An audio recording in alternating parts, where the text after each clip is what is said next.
TikTok'a giren vaktim çıktı önümden suratın.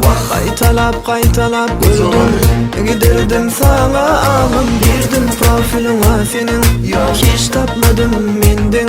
Adım sorap yazdım, cevap yazma çıktın senin. Ay sana, vah adın yazsam kalbıma. Celil ya maral adın ya da sonum ya oğul şart. Gözül meylilam ya gızıl gül, melek mi silvi mi ya maysa mi? Beğul mi şirin aylar, hiç takmadım sen adın. Aytmayanlar yan kalbim, vah şuna sensisin adın.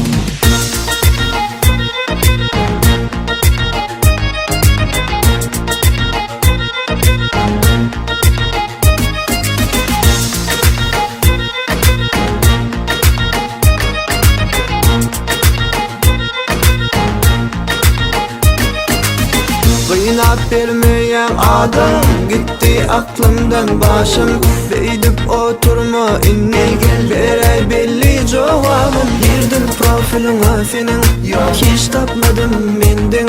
Adım sorap yazdım, cevap yazma çıktın senin. Ay sana, vah adın yazsam kalbıma. Celil ya maral adın ya da sonum ya oğul şart. Gözül meylilam ya gızıl gül, melek mi silvi mi ya maysa mi? Beğul mi şirin aylar, hiç tapmadım sen adın. Aytmayanlar yan kalbim, vah şuna sensisin adın.